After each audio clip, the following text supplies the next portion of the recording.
Somewhere beneath this neighborhood, beneath the lawns, the driveways, the cul-de-sacs, there is a slow emergency unfolding. Not a fire, not a flood, not a recession. The aquifer beneath parts of this region has dropped more than 300 feet in the last 60 years. And last year, the state approved over 14,000 new housing permits directly above it. In the United States right now, millions of homes, purchased, mortgaged, and fully believed in, sit on land that is quietly, legally, measurably running out of water. This video is not about the distant future. It is about what is already in motion. 7 states, hundreds of communities, billions of dollars in real estate, built on an assumption that is no longer true. Stay with us, because by the end of this, you will look at the real estate market and the concept of home equity very differently than you do right now. When Americans buy homes, they are making a set of invisible assumptions: that the roads will remain passable, that the electricity will stay on, that the water will keep flowing from the tap. For most of the 20th century,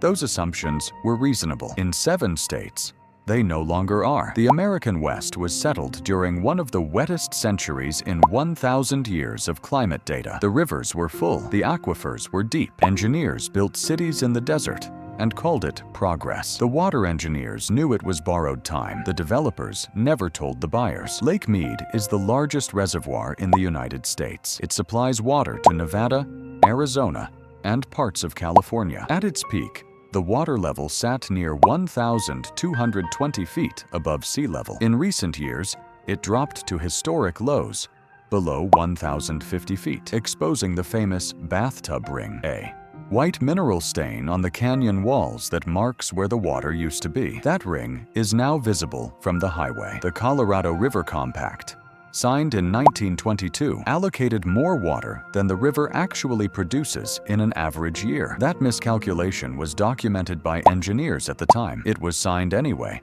because 7 states had economic interests that required optimism over arithmetic. For decades, that optimism held. Wet years compensated for dry ones. Underground aquifers absorbed the difference, but the margin is gone. In 2023, the federal government declared the first ever shortage designation on the Colorado River, triggering mandatory water cuts to Arizona, Nevada, and Mexico. It was not a warning. It was a confirmation. Now, here is where it connects to real estate and why this story matters to millions of ordinary homeowners who have never heard of a water compact in their lives. When a home becomes difficult or impossible to insure, its market value collapses. This is already happening in wildfire zones and floodplains. Water scarcity will create the exact same dynamic, but slower, quieter, and much harder to see coming until it's too late to act. State 1, Arizona. Phoenix is the 5th largest city in the United States. It is also one of the fastest growing, and it sits atop a groundwater system that state officials have acknowledged,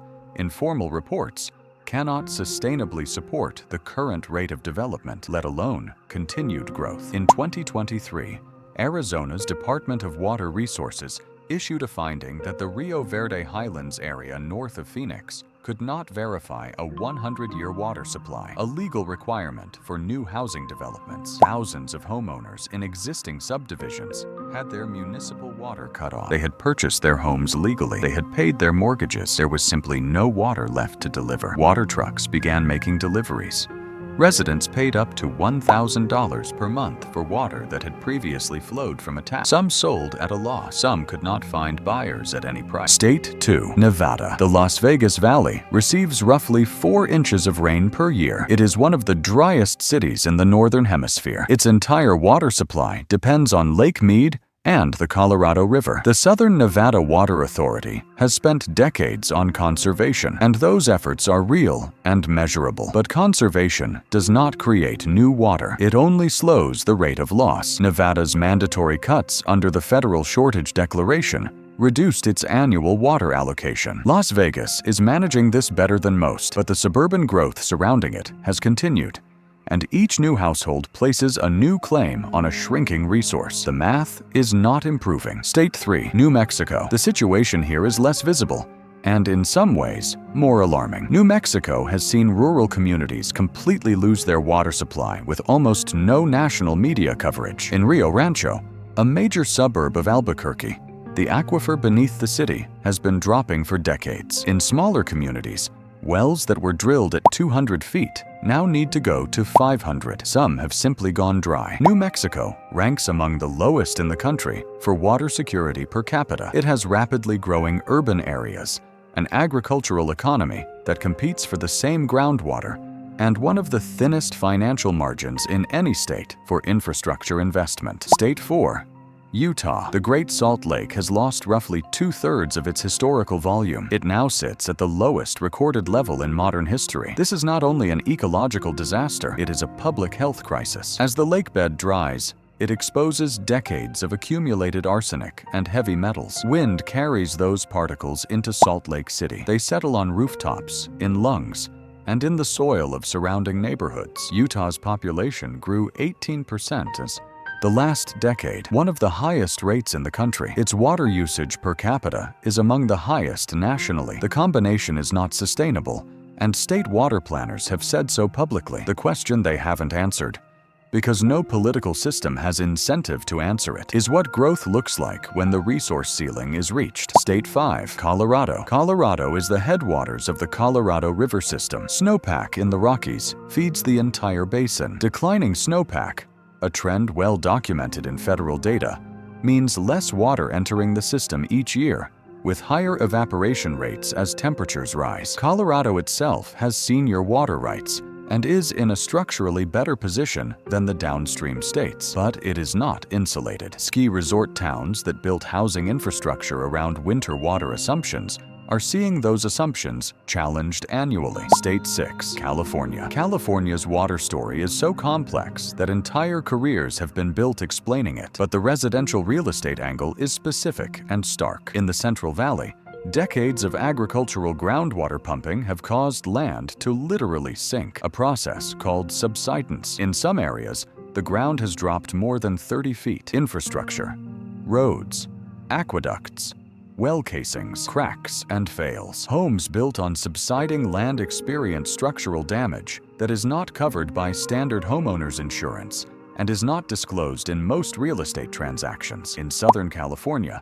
the Metropolitan Water District, which serves 19 million people, declared a water supply emergency in 2022 and imposed restrictions not seen in decades. The restrictions were lifted as conditions temporarily improved. The underlying structural deficit was not resolved. State 7. Texas. Texas is notable because it has no regulated groundwater law at the state level. The rule of capture means a landowner can pump as much groundwater as they can extract from beneath their property, regardless of what that does to the neighbor's well.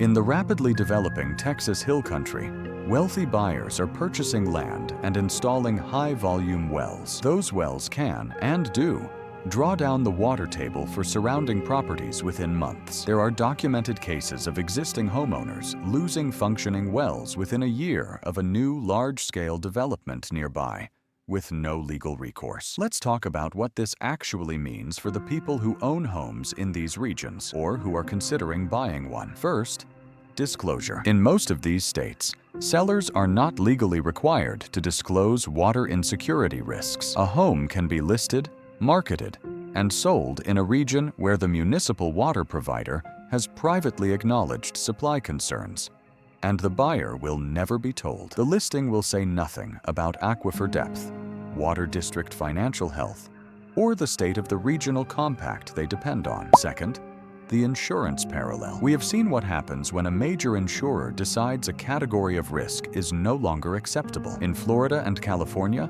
home insurers began exiting the market. Property values in uninsurable zip codes began declining. Lenders became reluctant to issue new mortgages. The mechanism is now established. Water insecurity is the next category that actuaries are pricing, and when they finish their models, the real estate market in affected regions will feel it immediately. Third, the municipal bond exposure. Cities and counties in water-stressed regions carry debt. That debt was issued based on projected population growth, tax revenue, and infrastructure assumptions that included reliable water access. If those assumptions erode through population outflow, development slowdowns, or federal intervention, the municipalities face fiscal pressure. Property tax revenues decline, services deteriorate. The cycle that hollowed out Rust Belt cities now has a potential Sun Belt analog, driven not by deindustrialization, but by hydrology. 4. The new homebuyer trap. Builders are still selling new construction in water-stressed counties. In Arizona alone,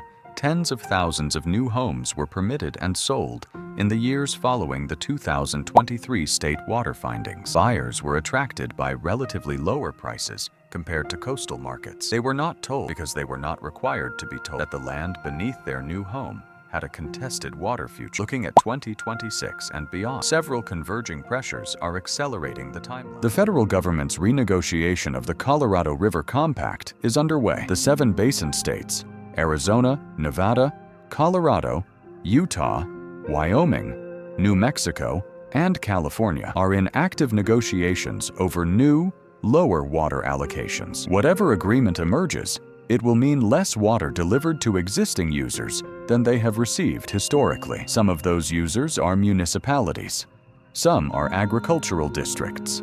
Some are housing developments. Simultaneously, the USGS, the United States Geological Survey, released updated aquifer depletion maps in recent years, showing that groundwater loss in the High Plains Aquifer, which underlies parts of Texas, Kansas, Colorado, Nebraska, Oklahoma, and New Mexico, is accelerating in the southern sections. That aquifer took millions of years to fill. At current extraction rates, the southern portion has a projected functional life measured in decades, not centuries. On the private sector side, at least 3 major institutional investors and insurance holding companies have disclosed in SEC filings that water risk is now a material factor in their real estate portfolio assessment models. When institutional money begins pricing in a risk, the retail market, ordinary home buyers and homeowners, follows, usually much later, and at far greater personal cost. And there is a slower variable that most people miss entirely: agricultural competition. When cities and farms compete for the same shrinking water supply,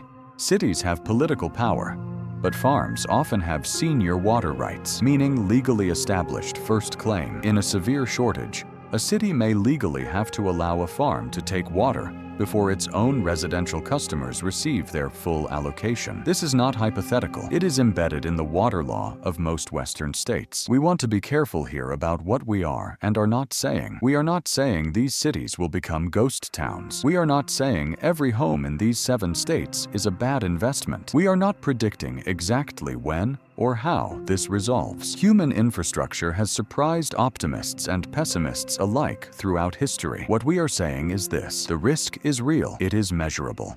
It is documented in federal agency reports, state water authority findings, insurance company filings, and geological surveys. It is not a fringe position. It is the mainstream scientific and financial consensus. It is simply a consensus that the real estate marketing industry has no incentive to repeat back to buyers. The families who purchased in Rio Verde Highlands did nothing wrong. They went through a standard real estate transaction, got a mortgage, paid their property taxes, and turned on the tap just like anyone else would. The system failed to tell them what it knew: information asymmetry. When one party in a transaction knows something the other does not, is the oldest mechanism of financial harm in history. The water crisis in the American West is a large-scale, slow-motion version of that dynamic. What you do with this information is entirely your decision to make, but now you have it. If you found this valuable, consider sharing it with someone who is thinking about buying a home in any of the regions we discussed, not to alarm them, but because everyone deserves to ask the question: where exactly does the water come from? We'll see you in the next one.